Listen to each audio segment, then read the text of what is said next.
ndiri tanotwa maira gansika go karulo ndiri mwana wesunda ndiri tanotwa maira gansika go karulo ndiri mwana wesunda. In recent years, Zambia has been blessed with a very good maize harvest. Many talk of our potential to be the breadbasket of Southern Africa. But in the last program, we saw how, despite the bumper harvest, Zambia's urban and rural poor are not feeling the benefits. It's not even red yet, it has not reached maturity, whatever. But it was planted on the same day with the other seed there. Poverty remains widespread, and many farmers feel they are not getting the support they need from the government to get themselves out of poverty and raise the quality of life for themselves and their families.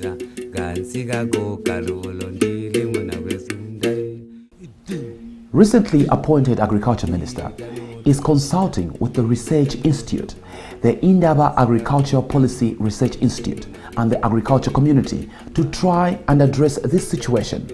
In particular, is looking at the two programs that have taken up most of the agriculture budget, the FRA and the FISP. Last time we saw how government is hoping to remedy FISP's lack of impact on reducing poverty by piloting an e-voucher scheme that, if successful, should provide a boost to small-scale farmers across Zambia. In this program, we're going to look at more complex issues around the Food Reserve Agency. Why has the program been less effective than the government had hoped in reaching the poor? And what can be done to make it more effective and efficient in reducing poverty?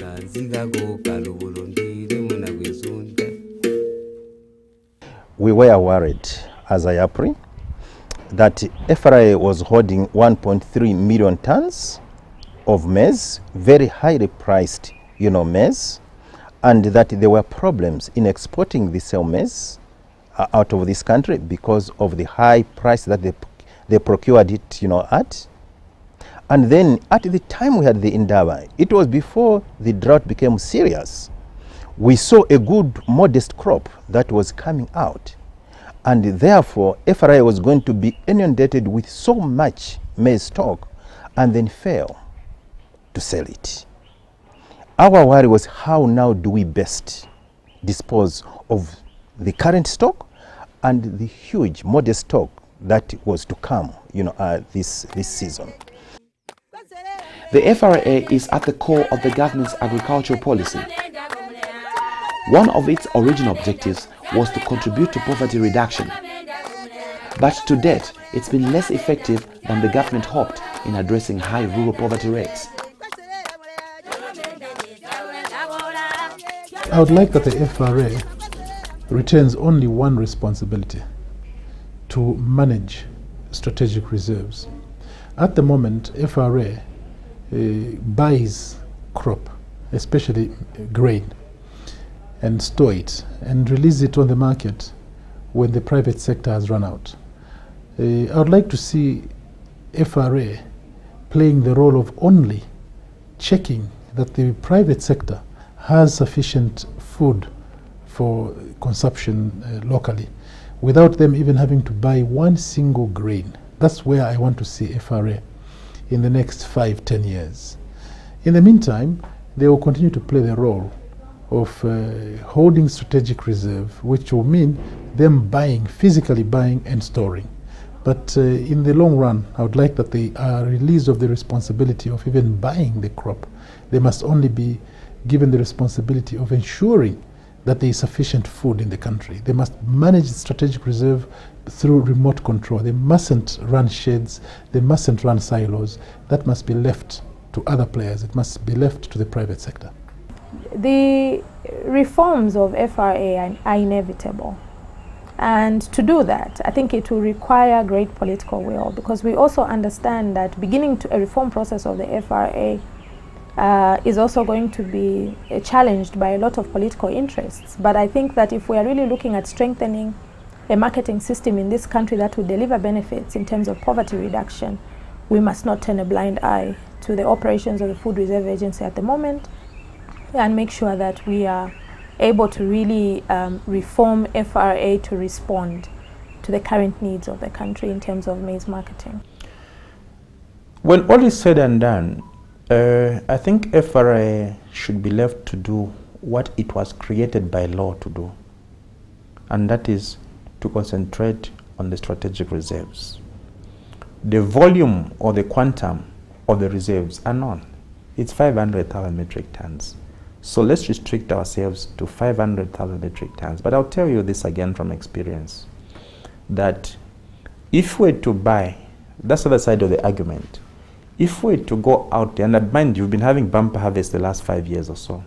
So if we're to restrict ourselves to the reserves, which is 500,000 metric tons, I'm not very sure, believe me, I'm not very sure that any one of us will be able to contain the public outcry from there. The reason why some may feel that there could be a public outcry is because it is generally believed that FRA maize purchases come from poor and small farmers. Evidence from surveys by the Ministry of Agriculture and Livestock and the Central Statistical Office shows that this is not the case. FRA is actually ineffective at getting support to the poor. Mostly, it is the relatively larger farmers that benefit from FRA purchases. If the Zambian public is made more aware of this, then a reduction in FRA purchases should not cause much outcry at all. In fact, it could be applauded. Meanwhile, there are much better ways of getting support to poor people, whether they are farmers or not, through a variety of social protection mechanisms. At the heart of the problems with the FRA is the question of what its core role should be. Many believe that its social protection aims should be separated out from its core activity of buying strategic reserves. At the moment, I don't think FRA is giving social protection to the most vulnerable farmers, because if you look at evidence seems to suggest that the small-scale farmers who are selling their maize to FRA are not exactly the most vulnerable. As you know, the most vulnerable, even in terms of the hectareage that they grow, is quite minimal. And at the end of the day, evidence also shows that 30% of the rural households actually have to buy maize after a certain period. Yeah, because there are two things. Some money can be politically available. Someone will just tell you the money is there, but the money is not there. So I would make sure the money is there. So that when I tell people to say, bring the crop, the money will be there to pay them.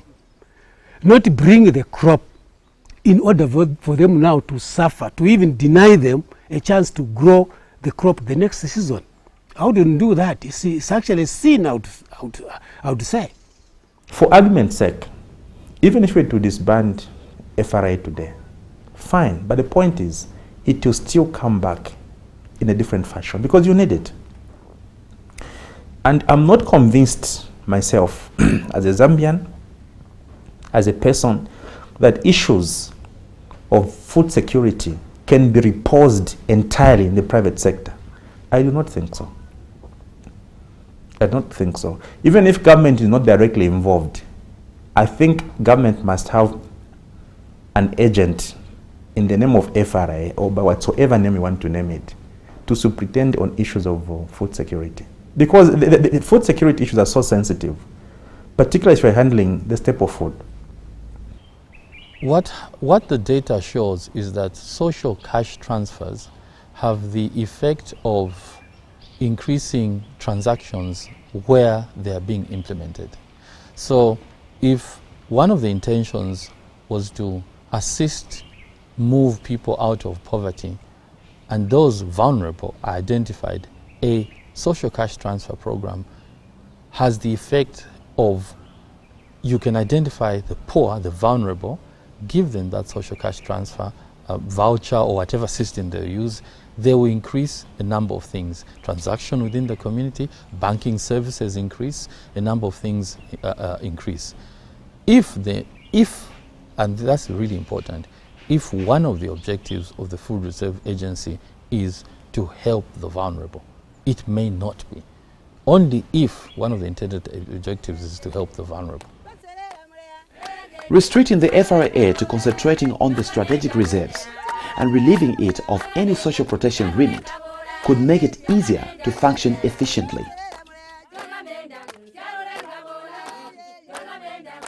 But what else might be done to streamline its activities and ensure a vibrant market in which farmers and the private sector can confidently participate? Government has a good intention.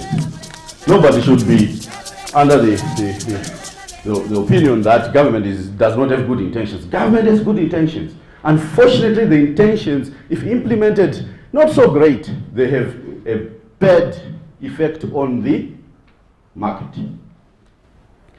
FRA participation has increased over time, as you all know. It has been buying beyond budgeted target. There have been delayed payments.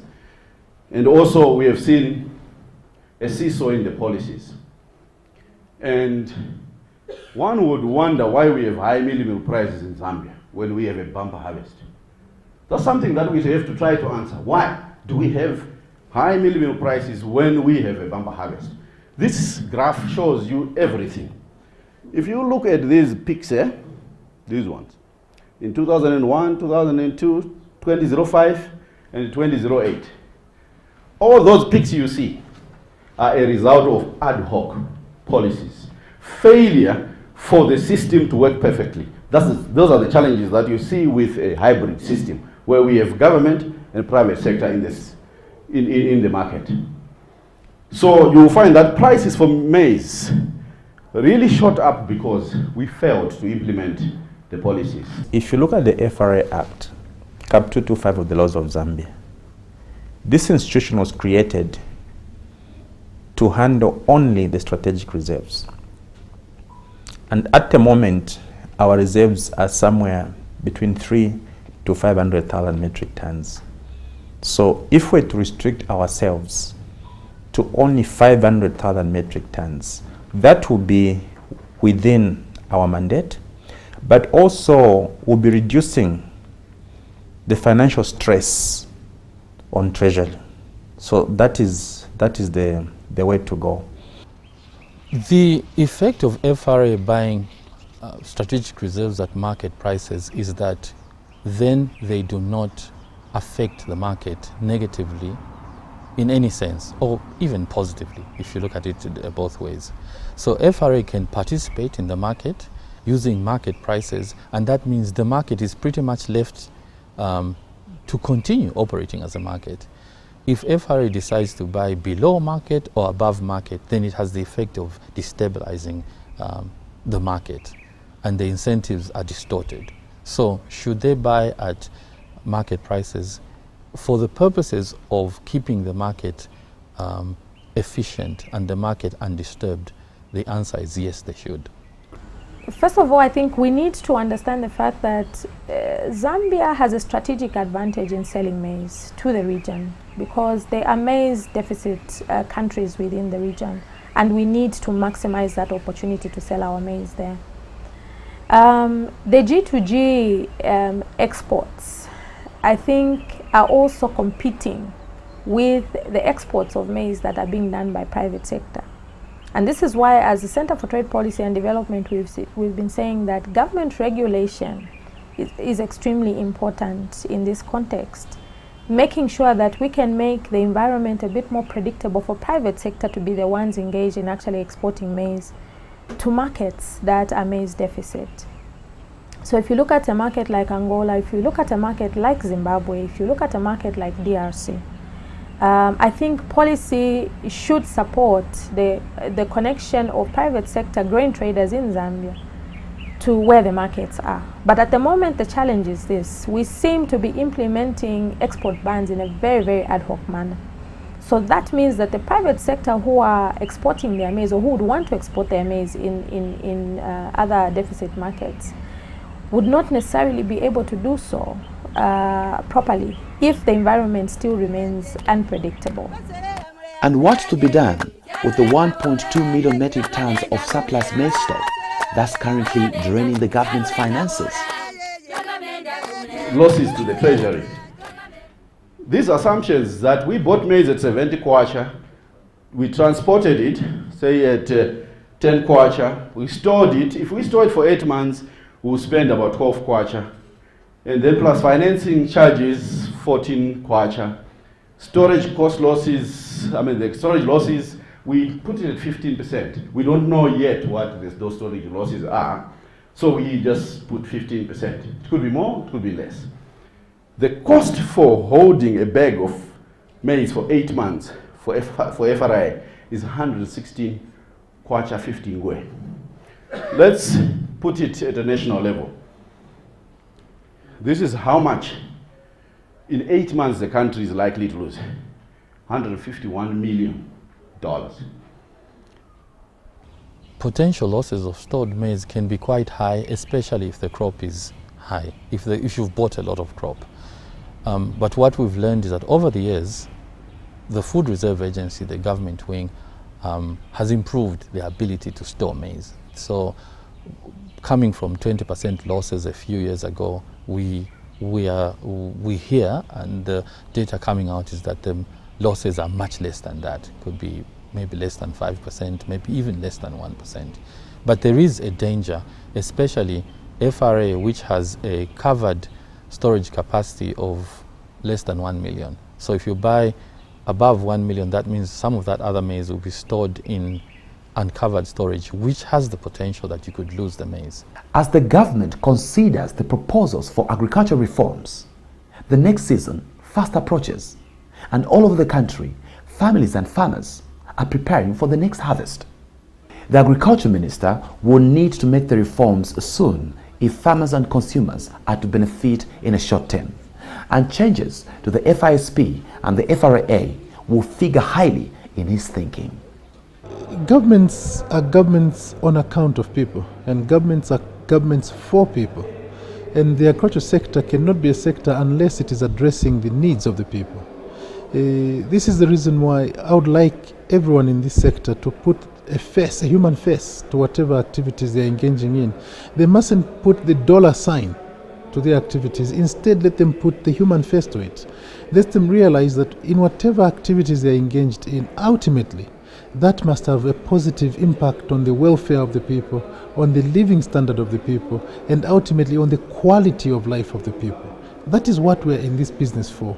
It is supposed to be people-centered. Yes, people may produce for the export market, but as they produce for the export market, they must also realize that the revenues from the export must have a bearing, a positive bearing, on the quality of life of the Zambian people. I think this Indaba, for the first time, was truly a big success. We had the whole broad spectrum of key stakeholders, and serious ones. Most of them were either at chairman's level or chief executive level who attended the Indaba. It was that kind of seriousness. And the participation of the whole group was so intensive. And the very fact that the minister and his whole senior staff were there throughout, and then the teams coming out with the recommendations which were further discussed in the plenary, and then coming out with the recommendations as a way forward to be given to the minister that could be discussed at different levels, you know, be it cabinet or even at presidential level. We think we achieved our objective, and we achieved it very effectively. I think what remains now is how the minister and his colleagues are going to interpret that and implement. We as stakeholders, I'd like to assure you, we are more than ready to implement, play our part as we discussed in that meeting. I cannot see anybody reversing. I think this Indaba is a chance for this country to move forward with its agriculture and not only feed this nation at household level or nationally, but we should be feeding the region and Africa as a whole.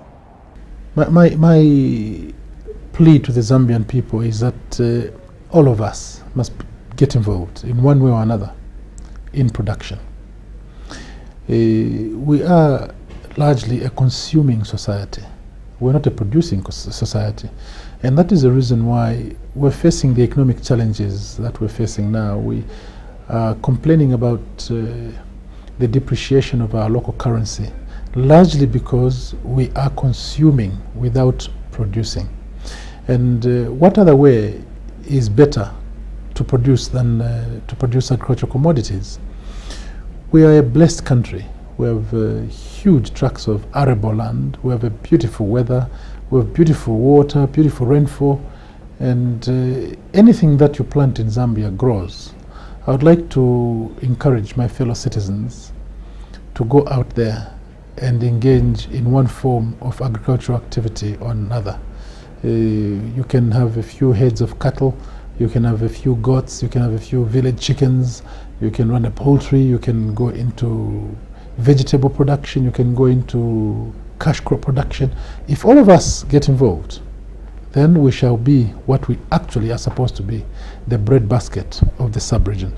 There is no other country in the sub-region that has the comparative advantage that we have, and we must exploit that. And I want to assure the Zambian people that government is seriously looking at the arrangement of input and crop marketing. Government's intention is to make sure that the inputs to the farming sector are provided by the private sector, and that the outputs, the crops, the beef and the pork and the fish from the agriculture sector is handled and managed by the private sector, with the government playing only the role of facilitating through policies. That is the Zambia's agriculture that I look forward to.